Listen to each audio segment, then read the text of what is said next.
I was flipping through TV channels the other night, and there was the televangelist Joel Osteen. How many of you have seen him? I watch him preach on occasion until he gets on my nerves, which usually takes about 10 minutes. You know, I may resent the fact that the man is worth about $55 million. Not that I want to preach to a crowd of 52,000 people every weekend. I'm happy with 5,000 or 10,000, actually. He starts with a trademark opening joke.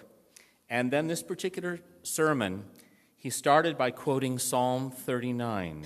But now, O God, where do I put my hope? My hope is in you. Given that I was preaching on hope this morning, I thought I'd listen for a few more minutes. It was his usual message. Hope is found through getting rid of bad thoughts and people who are a negative influence. God will give you everything you ask for, all the good stuff of life, material possessions, a loving partner, well-behaved children, a fulfilling job, and a margarita sip while you watch him preach. His version of hope struck me as very self-centered and selfish, and that's not what I have to say this morning. Instead, this message of hope begins with an ancient story of darkness and light. Imagine it's 200,000 years ago. A dark and cold night, ancient man saw a bolt of lightning strike a tree. The tree caught fire and burning branches fell to the ground. The man picked up the burning branches, took them to his cave, and learned that he could keep that fire going by adding more branches. And then he began to experiment, and he figured out fire would cook food as well, and it would keep predators away.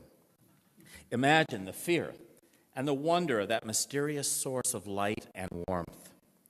With the discovery of fire, the light of hope, of survival was born in the dark. So let's fast forward to today, the 21st century. Light is created by everything from neon signs and smartphones with powerful flashlights to computers and TVs. Things people 100 years ago didn't dream were possible. We're surrounded by light, and yet we live in darkness.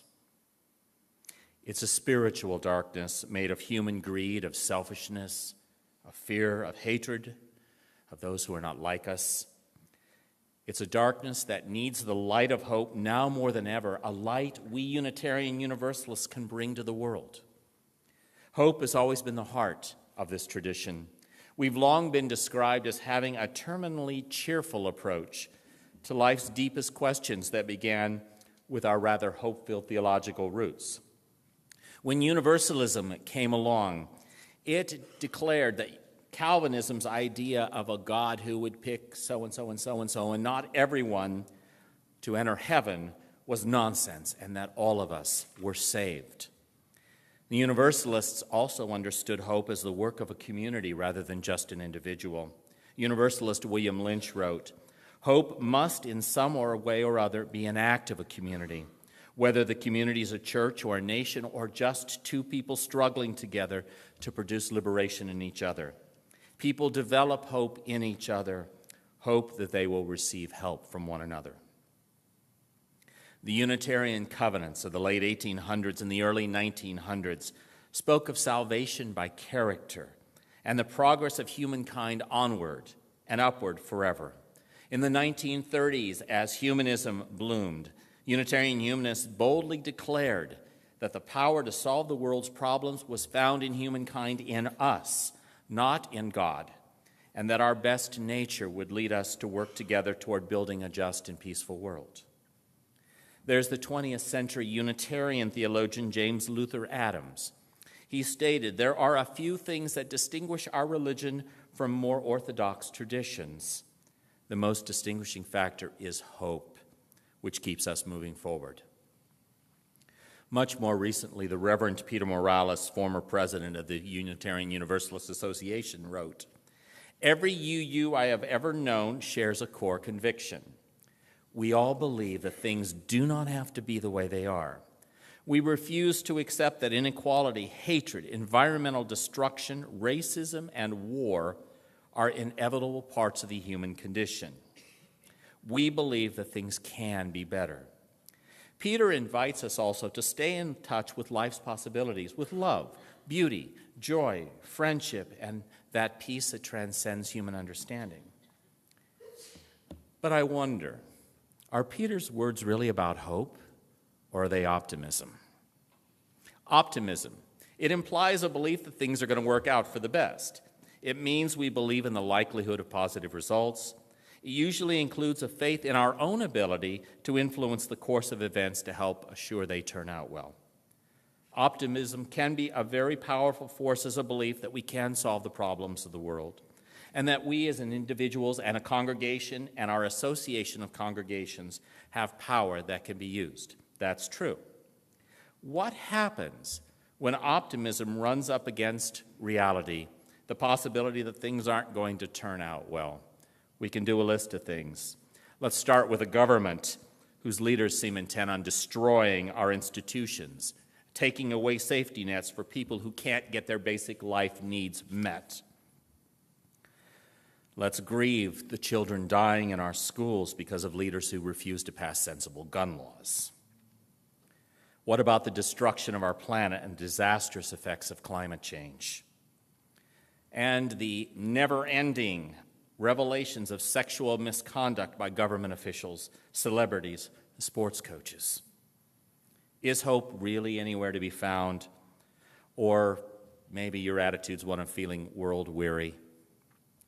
My late colleague, the Reverend Forrest Church, who served for many years as senior minister at All Souls Unitarian Church in New York City, had an observation about UUs.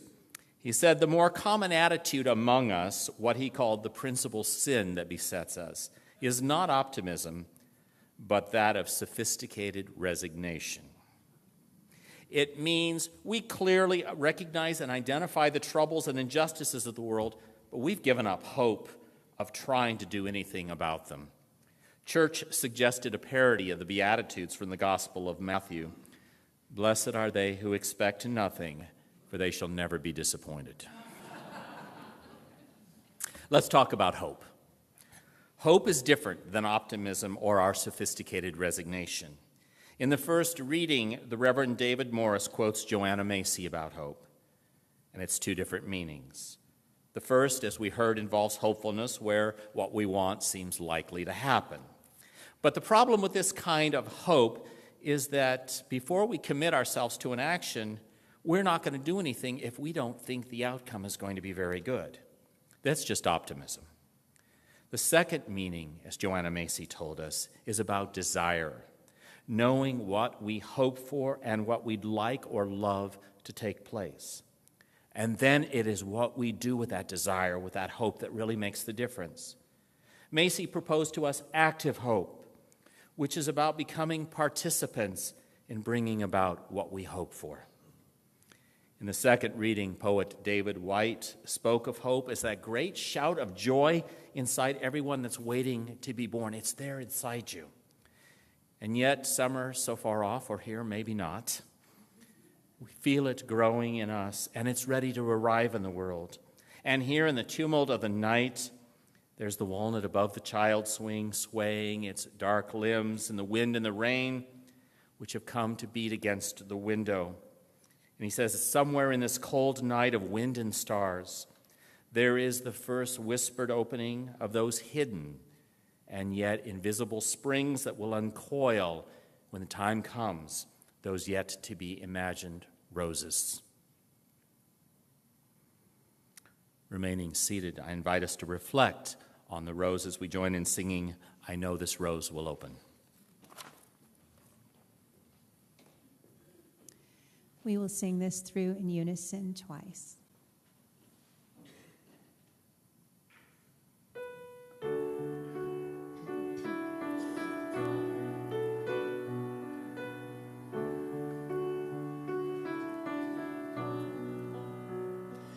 I know this rose will open. I know my fear will burn away.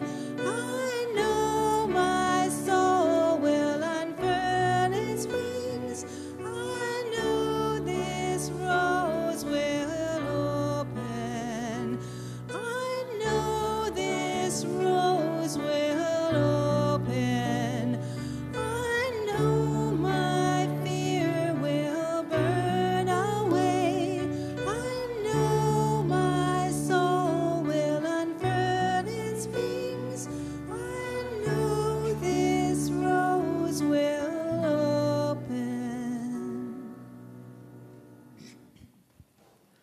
Hope is our desire that the roses will open and fill the world with beauty.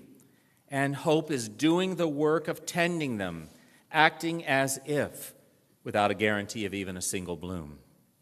In her book, Hope in the Dark, Rebecca Solnit says, hope is not like a lottery ticket that you can sit on the sofa and clutch feeling lucky. Hope is an axe you break down doors with in an emergency, because hope should shove you out the door, because it will take everything you have to steer the future away from endless war, from the annihilation of the earth's treasures and the grinding down of the poor and marginal. Rebecca goes on to say, hope just means another world might be possible, not promised, not guaranteed. To hope is to give yourself to the future, and that commitment to the future makes now inhabitable. In the first reading, David Morris told us how to live out Joanna Macy's active hope. He says it starts with gratitude, naming and giving thanks for what and who we love. We are invited to do the spiritual work of asking what it is we love. Next, we acknowledge the whole reality of the situation we're in, including the difficult parts.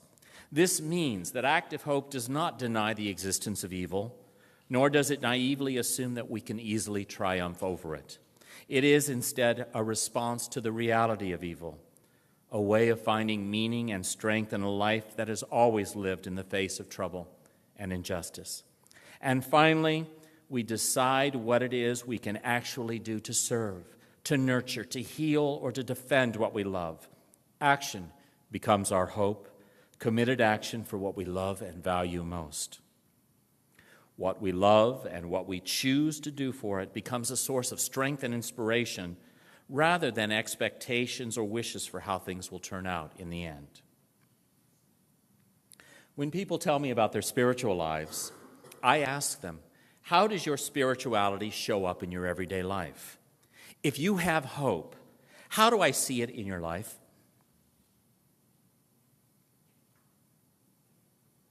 What shapes your commitments to what you love?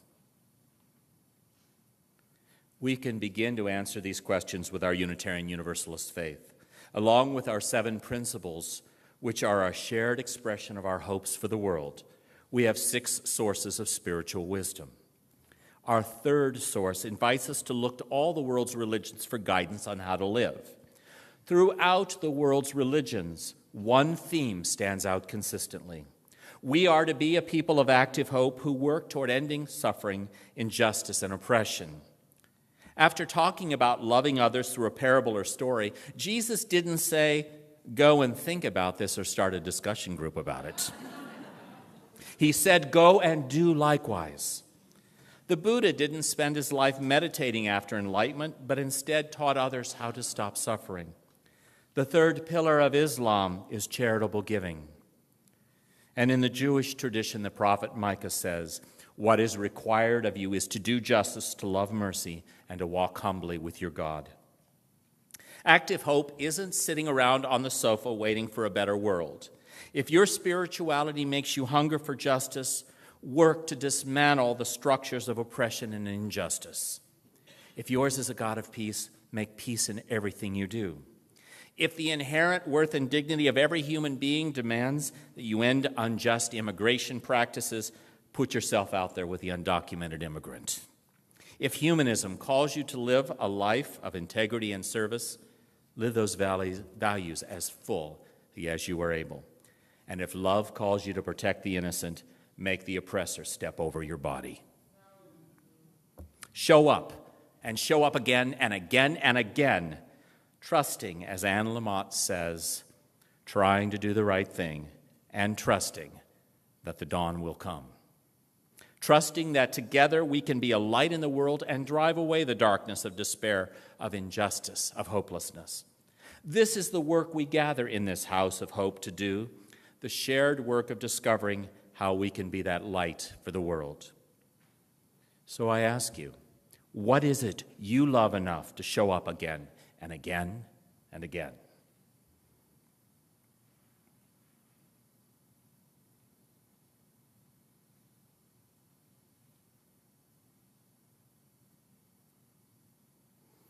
How are you making your hopes real in the world?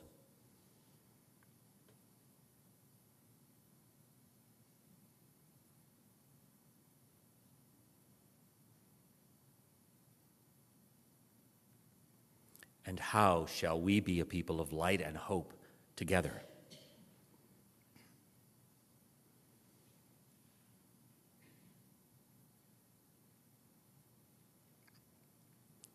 There are ancient words that reassure us that the light shines in the darkness and the darkness does not overcome it. Let us find hope and renewed strength in those words and be that light.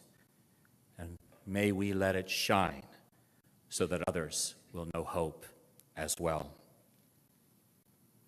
May it be so, and as a people of hope, together we can make it so.